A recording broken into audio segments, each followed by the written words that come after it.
Recently, a brand new weapon was discovered in the Battlefield 5 files, the Johnson rifle.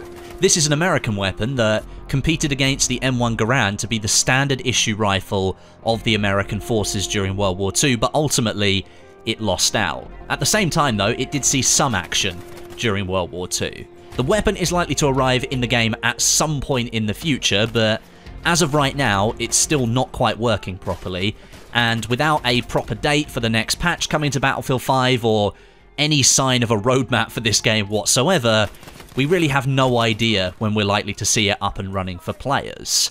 At the same time though, there are still plenty of other things hidden away in the Battlefield 5 files that have been unearthed by resident data miner Tempoyal. Since my last video, he's found quite a few tasty references that suggest, despite the challenging times that we live and work in at the moment, DICE is continuing to press forward with their work.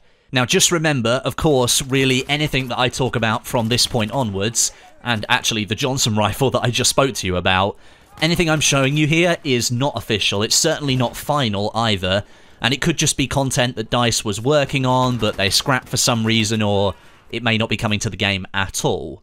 With that being said, a lot of it seems to have had significant work put into it, so kind of make of that what you will. All of this seems to be pointing in a general direction towards DICE kind of putting on a final flourish for the Pacific content in the game.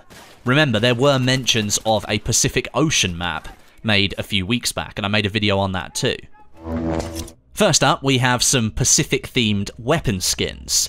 Now, I can already see people in the comments saying that they don't care about cosmetics in Battlefield 5, and you know what, that's absolutely fine. But if you can look beyond the cosmetics themselves and kind of look at the theme of what they're going for, you can draw certain conclusions, and I think that links into the Pacific Ocean map at the moment. The first skin is called Insignia, and it's an epic tier cosmetic, and it's currently set up for the M2 carbine, the Type 11 LMG, and the Model 37 shotgun, and it clearly shows an American faction theme. So, I'm not really sure why it's been added to the Type 11 light machine gun, considering that's a Japanese weapon. Maybe the artist at DICE went mad or something, but that is a very American-themed weapon skin there. Then we have the Maritime Glory set for the Lewis gun, the Kar98, the STG, the Tommy gun, and the MP40. Again, like the Insignia, this is an epic tier cosmetic, and again, it heavily links into the idea that a Pacific Ocean map is on the horizon. And then there's the Megalodon set, which is emblazoned with shark's teeth under the grip and along the barrel, complete with a spray of a shark's mouth on the inside. This again is an epic tier item, and it's currently set up for the MG42, the Gewehr M95, STG Tommy gun, and MP40.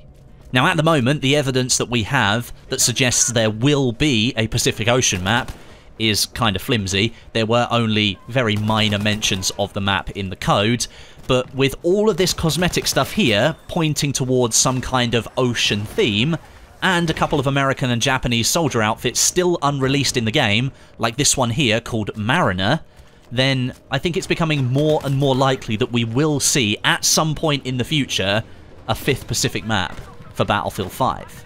Next up on my list today, we're going to talk about some information that we have on different gadgets in Battlefield 5. You might remember the Doppelschuss gadget, we've spoken about this one before. It's a double-barrel flare gun that could stick flares to vehicles, and then in the other barrel it was some sort of flash grenade or something like that. There's info to suggest that at some point in the past, the plan was to release this during Chapter 6, but now, via confirmation from our community manager, Adam Freeman, we know that there are no current plans to release any more weapons and gadgets during Chapter 6, so the Doppelschuss is kind of just sitting there at the moment. And the reason for that is it appears to be broken, just like the Lunchmine was during Chapter 5. The Doppelschuss appears to have been pushed back because it's broken. It's got a major bug with it that means that you can't use it properly. I still expect that we're going to see it at some point in the future, because DICE has gone to the trouble of already recording an in-game tutorial video for it that you'll see in the menus when you pick that gadget for your loadout. So This weapon appears to be very much ready to go, apart from the fact that it's bugged and it doesn't work properly. So we'll probably see that in the future, again, at some point. And then secondly here, we have some gameplay of the Kampf Pistol, a grenade launcher that fires anti-personnel charges indirectly at medium and short distances.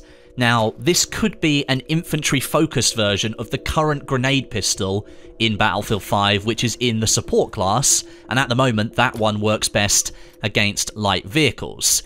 This one though, the charges, they bounce off of objects before they explode via a timer, so it operates differently, and of course it's aimed at damaging infantry instead. Also, some information that you might have heard about quite a bit in the past now, the rumour of a Japanese manned flying bomb in the works for Battlefield 5. At the time when this was first found, it was only very small references to it in the files, but almost as soon as that came out from data miners, DICE came forward and stated that it was just an exploration of the idea and there was no plans to put it into the game. It's now been further confirmed by community manager Adam Freeman that very early on during the development of the Pacific Theatre for Battlefield 5, this idea of having a manned bomb in the game, that didn't meet DICE's own standards of ensuring a proper sensitivity to the events of World War II. So the decision was made at that point to implement something different, and I think that turned out to be the unmanned flying bomb, a variant of the V1 that you could call in via the squad reinforcement screen. Next, I'm going to move on to some more cosmetic points, because again, they all kind of point in a direction of where DICE is going. We've actually spoken about these before, back in the summer of 2019, but they seem to have been updated a bit and worked on a bit more. These are weapon charms. Now, other first-person shooter games like Rainbow Six Siege and Call of Duty Modern Warfare, they now incorporate this kind of cosmetic feature, and it seems as if DICE is going to introduce them into Battlefield 5 at some point in the future. This video here shows several of the charms alongside various unreleased weapon skins for the guns. We've got a can opener, a holiday tree, the Calibri pistol from Battlefield 1, which made me chuckle, an open lighter, which doesn't seem very safe, a fossil, and a fishing lure. Now, all of these are now animated, and they move around as the player inspects the weapon, so I assume they're going to move around during normal gameplay as well, and this kind of seems like one of those cosmetic features that just adds a bit of flair to your weapon instead of completely changing up the design. I personally wouldn't be against these coming to Battlefield 5 as long as they're thematically correct, and I'd love to see some proper dog tags as well. If I could hang a dog tag off the side of my gun, that would be pretty cool. Mentions of another new vehicle have been found in the files, the M8 Greyhound. This is an American light armoured car that was used by the Americans and the British in Europe from 1943 until the end of the war, and it was also used in the Far East as well. This appears to be a counterpart to the Puma, which is a vehicle created to provide a faster moving armour solution for the Germans later on in the war, after they'd already done all of that stuff during the Blitzkrieg. Perhaps these vehicles are a further indication that the war within Battlefield 5 is going to move back to Europe at some point in the future. I feel like I've said at some point about 20 times during this video, but I'm just telling the truth. At the moment, this could appear at some point in the future. We just don't know when. And then we've got some more tank body customization designs waiting in the wings.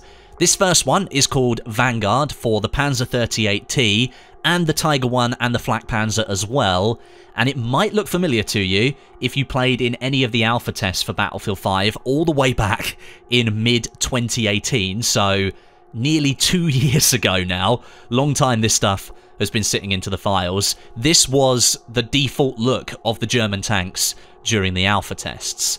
And it's an epic tier cosmetic, so it's not the legendary tier. This one won't change its camouflage if you change the paint underneath.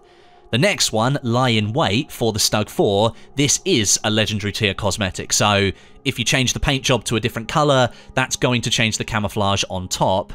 And this one here is using the Hinterhalt paint, and it changes the camo to look greener, with lots more green leaves, and that should blend in well on maps like Arras and Twisted Steel. The third one is called Supply Line for the Staghound. This is an epic tier cosmetic, so no changing camo here. But this slideshow from Tempoyal, it shows all the different types of paint this vehicle still has, and most of these are unreleased paints as well. Sometimes I really do wish that DICE would have implemented a better system to unlock this stuff in Battlefield 5 rather than using company coin. If the unlocks were just based on how many kills you got, or how much XP you'd gained with that vehicle, and then it unlocked a load of paints for you, that for me would just be way, way better. Hang on a minute, isn't that what they did in their older games? And it worked perfectly fine. Interesting that. Sometimes, maybe it's not worth changing things. And then lastly, we have Ambuscade for the Valentine Archer. This is a legendary cosmetic, so it does support those changing camos. This variant here is using the Desert Stripe paint, and it transforms all the foliage into desert shrubs. There really is still so much hidden away in the Battlefield 5 files. DICE has absolutely no shortage of cosmetics whatsoever, and because they're all hidden away in the files, it's kind of given us some theories about where the game's going to go next, at least in the very short term anyway. It still makes me, well, I'm still a bit confused that all of these cosmetics are sitting here and DICE isn't sort of cycling them in and out of the armory for people to unlock. In the armory, we pretty much get the same assortment of weapon skins for the same guns, the same soldier sets for the Germans and the British, the same elite soldiers just sitting there day in, day out, and it kind of makes me wonder, why is someone not switching these things in and out a bit faster? There's all of this stuff seemingly ready to go, and it's just kind of sitting there, gathering dust. Seems a bit crazy to me. Anyway, thanks very much for watching. Leave me a rating and a comment, it is always appreciated, and make sure you and your family stay safe out there at the moment. And I'll catch you all in the next one.